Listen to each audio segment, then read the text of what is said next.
série de TP TCM3, TP numéro 4, modulation delta, première partie. Dans ce TP-là, dans cette partie-là de TP, nous allons mettre en place la modulation delta non adaptative, classique, où l'objectif est de convertir un signal analogique, ici, 250 Hz, en un signal numérique qu'on obtiendra ici en sortie de cette bascule-là. Nous avons dans cette platine-là une partie à gauche émettrice et une partie à droite réceptrice. Entre les deux, nous envoyons par ce fil-là, ici, un signal binaire, image de la conversion analogique numérique du signal sinusoïdal qu'on place ici.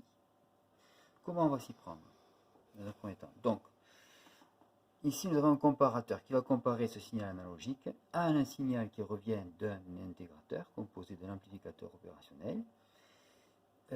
Cet intégrateur-là intègre le signal carré issu de la sortie de la bascule D. Tantôt il sera positif, tantôt il sera négatif, de telle sorte à générer en sortie de l'intégrateur une rampe positive ou une rampe négative qui sera la primitive, l'intégrale de ce signal carré de constante positive ou négative. C'est ce qu'on voit ici à l'écran. Quand on regarde le signal, on a le jaune, le signal que l'on veut encadrer par l'intégrateur, et en vert, le signal qui va nous permettre d'encadrer le signal jaune. Si je dilate un petit peu,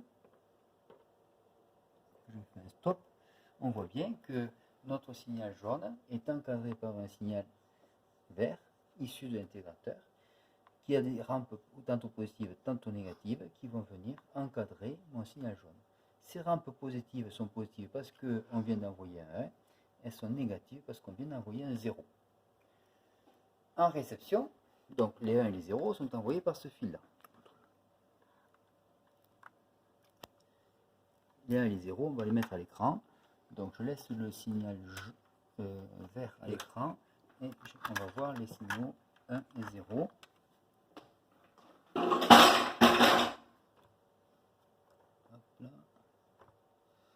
Vous voyez ici, voilà. Quand on a un 1, quand on envoie un 1, on fait une rampe positive. Quand on a un 0, on fait une rampe négative.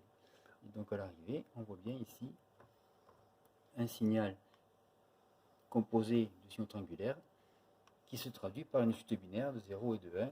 Donc la conversion analogique numérique vient d'être faite. En réception, eh bien, il faut faire l'opération inverse. Donc les 1 et les 0 rentrent ici. Ils sont toujours synchronisés par la même horloge que pour l'émetteur, grâce à une bascule D.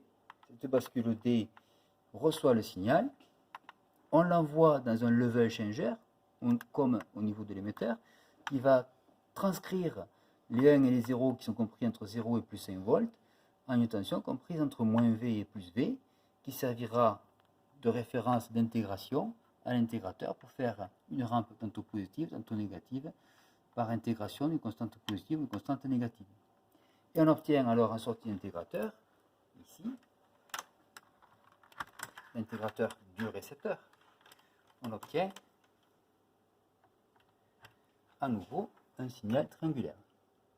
Donc maintenant à l'écran, nous avons deux signaux triangulaires. Si je décale un petit peu, vous voyez, deux signaux triangulaires. Le jaune qui vient de l'encadrement du signal d'entrée et le vert qui vient de la reconstitution du signal à partir de la donnée numérique reçue. On peut remarquer un petit retard ici, un petit décalage évidemment, hein, de l'un par rapport à l'autre.